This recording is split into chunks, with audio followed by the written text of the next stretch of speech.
Hey, what's up, guys? This is Neeraj Gautam and you are tuning in Devi's Edupod and initiative by Devi coaching centre. आज के इस podcast में हम बात करेंगे education reforms after lockdown.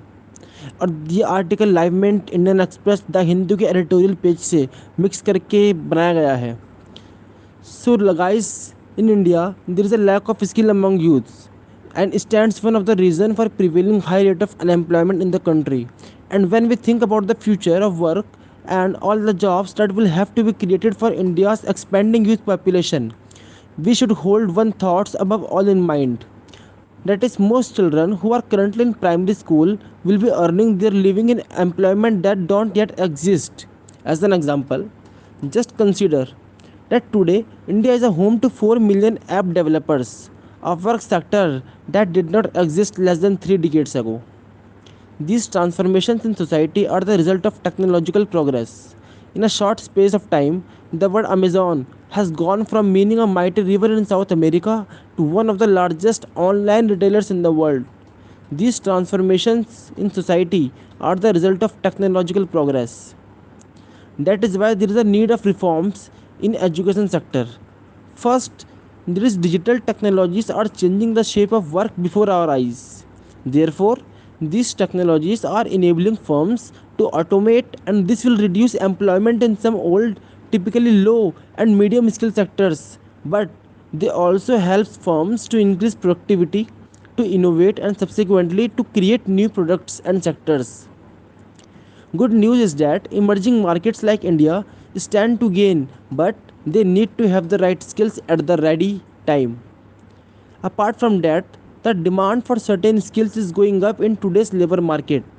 These skills include complex problem solving and analysis skills, social such as teamwork and relationship management, reasoning and self-efficacy are also increasingly important, particularly as they are very improve adaptability. In a survey of employers of engineers in India, socio-behavioral skills were ranked at or above technical qualifications and credentials in terms of their significance for the employability of recent graduates. Building these skills requires a strong human capital foundation, and building this foundation is especially important in early childhood development. According to the report of World Development 2019, India needs to focus even more strongly on the quality of education it offers to its greatest asset, that is its youth population. Now, what kind of reforms are needed? Firstly, India's education system requires more flexibility between the general and technical tracks. Second, it must focus on building socio-behavioral skills like self-efficacy and teamwork. Third, it must ensure that specific universities become effective innovation clusters. For example, as a part of the Startup India initiative, 7 new research parks had been established on Indian Institute of Technology campus to promote innovation through incubation and collaboration between universities and private sector firms. More initiatives like these are needed. Every year 12 million youths enter the labor market, and by 2030 the country will have 123 million citizens in the range between 25 to 29. Therefore, for these young people, many of whom did not graduate with a high school diploma, adult learning programs and forms of tertiary education will be the only remaining path to adequate the skills development in them. Therefore, according to some estimates, only 24% of 18 to 37-year-old are dropped out of school before completing the primary level can read. India's tertiary education system is the second largest in the world after China.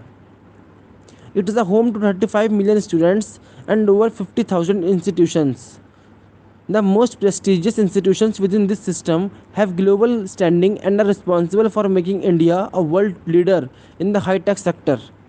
But for this success to be taken to the next level, India's tertiary education system needs urgent reforms.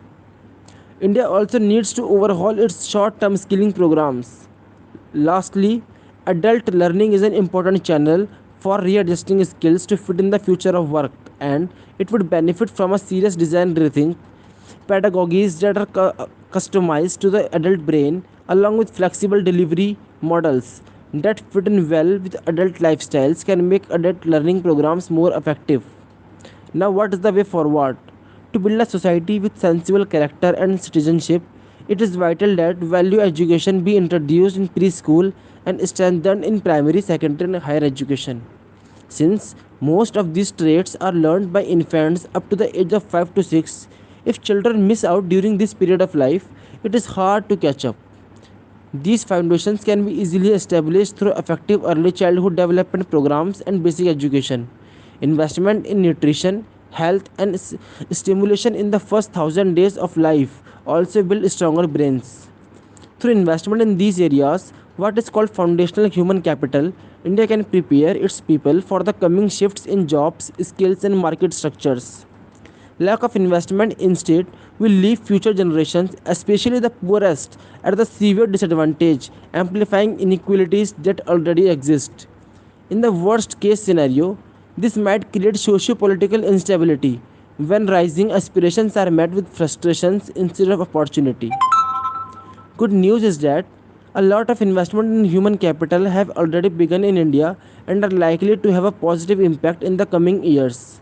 The shift in education sector towards more competitive federalism and result-based financing is expected to improve accountability and learning outcomes.